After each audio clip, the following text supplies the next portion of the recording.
Bueno, nos acompaña esta noche el general Daniel Mora para poder conversar sobre tres temas. El primero es la interpelación a la ministra de Educación, que entró cuando ya habían hecho los textos. Vale aclarar las cosas, pero bueno, ha hecho una presentación, ya han hablado los parlamentarios y se acaba de suspender la sesión por unos minutos. General, ¿cómo está? Muy buenas noches, gracias. Buenas noches, gusto de saludarte. Por acompañarnos. Primero, sé que es una herramienta de control político la interpelación, pero ¿era adecuado? ¿Ha hecho bien el Parlamento en interpelar a la ministra? Si bien es cierto, lo has mencionado tú, es un procedimiento establecido reglamentariamente, legalmente, etcétera. Para mí en particular es un exceso. Es un exceso porque no puedes interpelar 3 ministros de educación consecutivos y pareciera pues que hay algún direccionamiento contra el sector de educación. En primer lugar, nosotros vemos que se han sacado proyectos de ley que van contra el espíritu, por ejemplo, de la ley universitaria. Por ejemplo, proyectos que trataban de desaparecer la SUNEDU, cambiarle el consejo directivo por un consejo similar a lo que había en la ANR, que se han ido parando y haciendo una serie de luchas que hemos tenido que hacer. En la reforma magisterial también, que nos costó tanto sacar la reforma magisterial del 2012, donde, por ejemplo, se daba un plazo de 2 años adicionales a los 18 años que le habían dado anteriormente a los docentes para sacar su título. Quedaban como 24.000 docentes de 200.000 que ingresaron, tanto en la época de Belaúnde como en la época de Daniel García, entraron al sistema magisterial sin tener la preparación adecuada. Y se dio plazos, hasta 18 años cuando nosotros comenzamos a ver la ley. Y le dimos 2 años más adicionales, quedaban todavía como más de 24.000 profesores. En 2015, solo de esos 24.000 profesores, habían la mitad, un poco más de la mitad, había logrado sacar su título después de casi 20 años. Y quedaron cerca de 10.000, 11.000 profesores que fueron pasados a la disponibilidad. A muchos se les reacomodó en el sistema público y al final presenta un proyecto del señor Velázquez que esté en la Comisión de Educación para su reincorporación.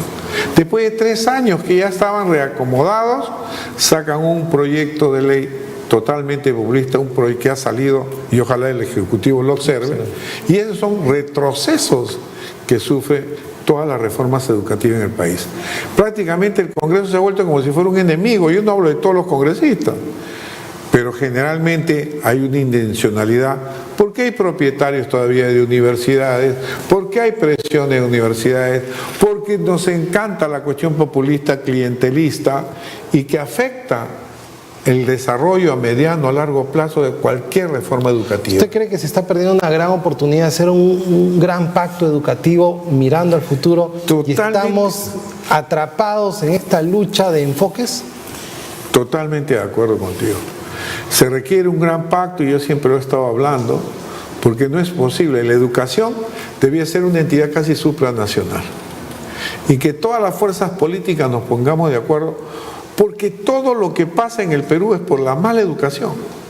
Todo. Si tú ves el tema de las bambas con los campesinos, no están educados tampoco los campesinos, porque tú ves, por ejemplo, que no saben distinguir la separación de poderes, por ejemplo, ¿no? Cuando vemos el poder, dicen no, que salgan libres, que el presidente tiene la potestad de sacar libres. No saben.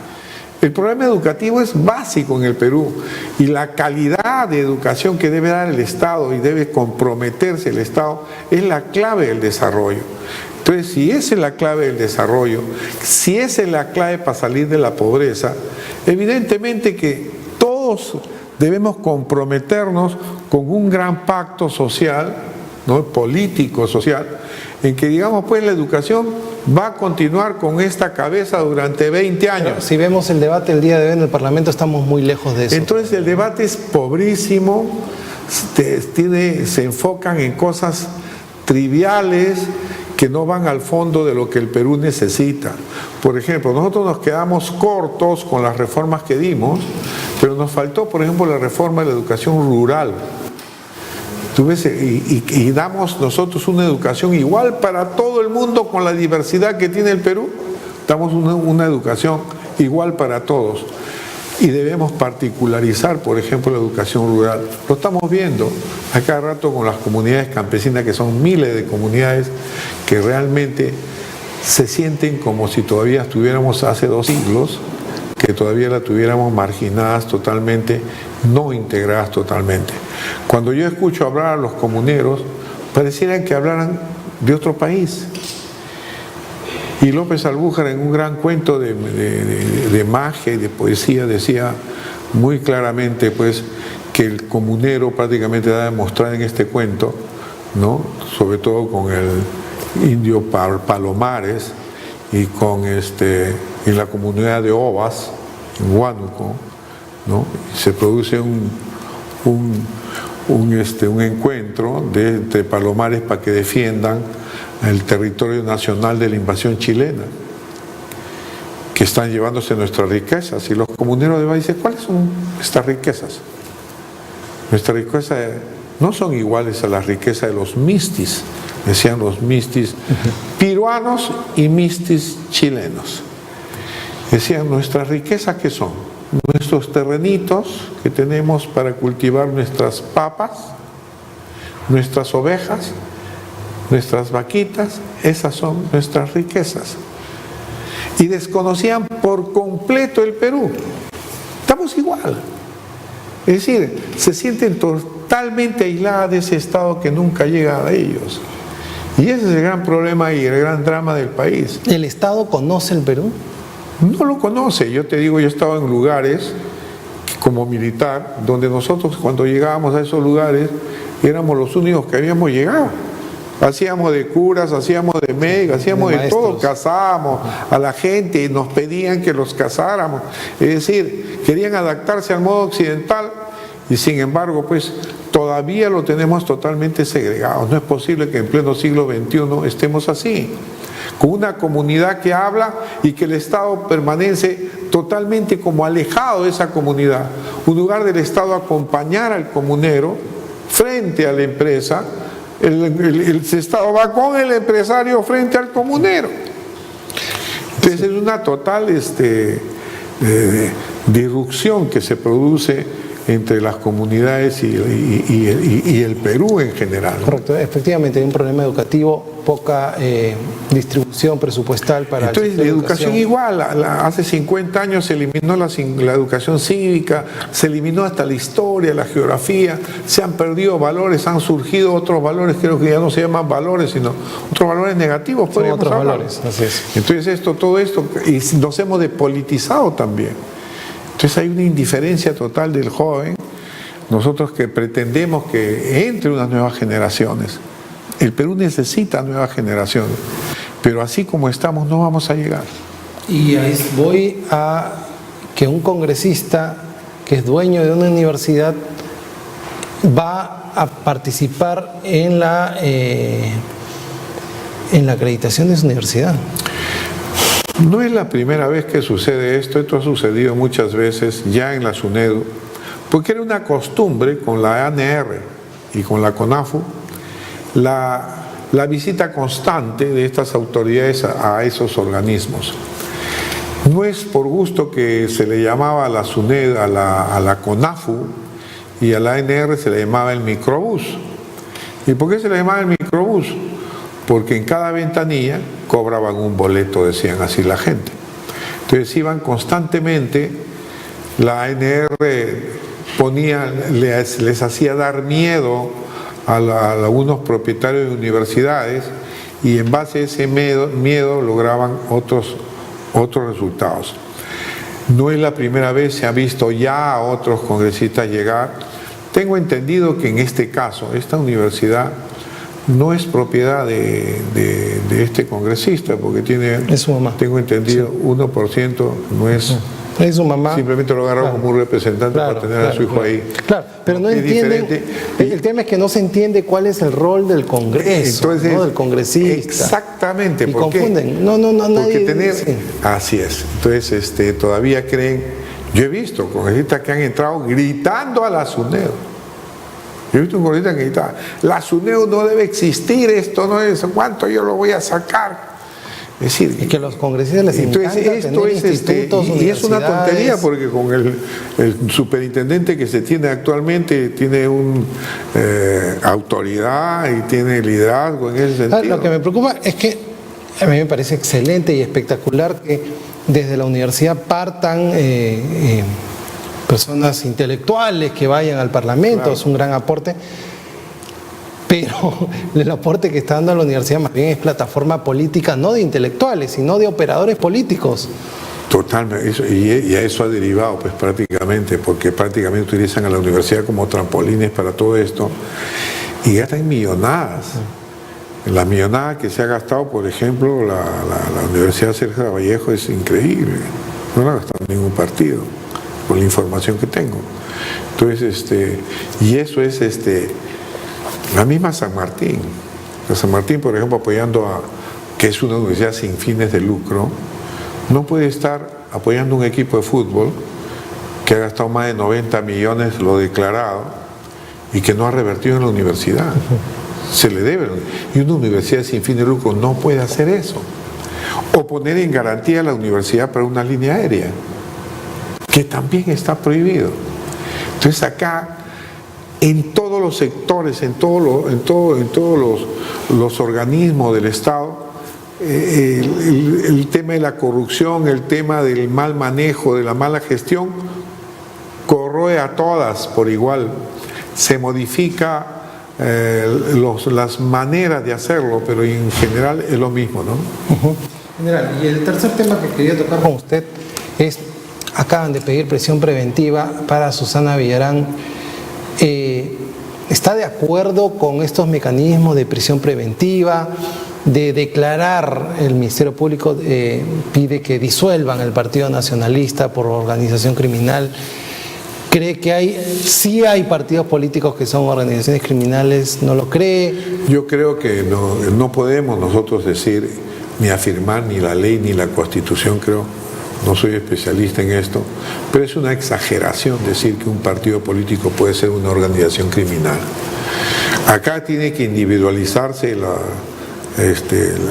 las culpabilidades de todo esto, porque así también lo dice la ley, pero no creo honestamente, en mi opinión, de que un partido pueda convertirse en una organización criminal, salvo pues que hayan indicios y que claramente que se organizó un partido para delinquir.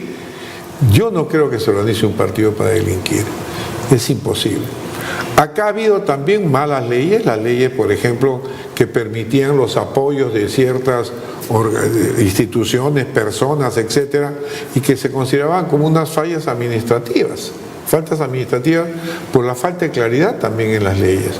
Entonces, si tú me hablas de Susana Villarán, yo la conozco a Susana Villarán, me parece una persona honesta. ¿Puede haber cometido errores? Sí, eso le está costando, porque a lo mejor demasiado ingenua, o que nunca ha tenido,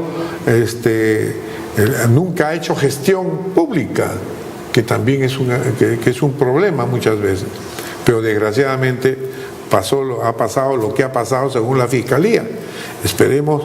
Y con relación a la prisión preventiva, no se puede, yo digo, abusar de estas medidas. Si la ley dice tal cosa, es decir, acá el problema es que la prisión preventiva se está dando porque se tiene miedo de que se escape el denunciado. Entonces, si esto, con a partir de Nostroza que pasó esto, todo el mundo trata de aplicar y tenerlo bien en cuenta para poder vigilarlo. Pero yo creo de que esto es un poco exagerado, sobre todo cuando la ley dice peligro de fuga. No hay peligro de fuga porque el señor se está presentando no sé cuánto. Que sea un obstáculo pueda obstaculizar el desarrollo de las investigaciones. Eso se puede determinar bien. Pero en todo caso, las medidas deben ser las de gran proporcionalidad y no a todos por igual, ¿no? General, y para terminar, estamos con los nervios, parece, crispados en el país. Estamos enfrentados, lo vemos en el Congreso, lo hemos visto en la Comisión de Defensa, todos los sectores. Acá yo creo que nadie se salva. ¿Cómo reconciliar, decir que todos vamos a poner de acuerdo? Eso es una utopía y eso no espero. Pero creo que los peruanos sí esperamos dejar de perder el tiempo en peleas, y quien tiene que dar ese ejemplo es nuestra élite política, nuestra élite empresarial, y el ejemplo que han dado es terrible. ¿Qué ha pasado? ¿Por dónde empezamos? ¿Qué hacemos? Yo creo que todo el mundo espera un momento para hacer catarsis, y en la política esto se ha vuelto común. Por ejemplo, el tema de los policías, que creo que tú te estás refiriendo Sí. más aún. Lo acusan al policía de las mazmorras. ¿Qué tiene que ver? Sí. ¿Acaso de él depende la infraestructura de la policía? Definitivamente tenía una carga política encima que quería desahogarla y echarla sobre la policía, ¿no? Sobre cualquiera que se hubiera presentado. Mi lideresa está presa, la han metido en una mazmorra, no sé cuánto, y como no he podido decirle a nadie, a este señor que representa la ley se la voy a decir. Y eso no es correcto, pues. Y con personas que se supone que tienen un nivel de corrección claro, adecuado. claro. Entonces, yo creo que todas esas cosas que se han ido juntando, Y lo sientes ese ánimo provocan crispado. ese ánimo crispado, erizado, ¿no? Que estás erizado, y cualquier cosa que te dicen tú reaccionas. No me por digas más que nada, después te des cuenta, como lo ha hecho, por ejemplo, el almirante Tubino, y dice, pido disculpas, porque ni él mismo se reconoce probablemente, ¿no es cierto? Entonces, sí, el ánimo está crispado de todo el Perú. No es es decir, si tendríamos que acostarnos en el Chailón, tendríamos que tener más de 30 millones de echados allí, porque realmente eso es lo que pasa. Y se siguen provocando heridas, se siguen provocando lesiones entre todas las fuerzas políticas. Unas se sienten más puras que otras, como si estuvieran esperando que llegue Jesús o la Virgen María al Congreso, ¿no? Bueno, general, yo le agradezco por las ideas, las opiniones que nos ha dicho el día de hoy. Le agradecemos al general Daniel Mora.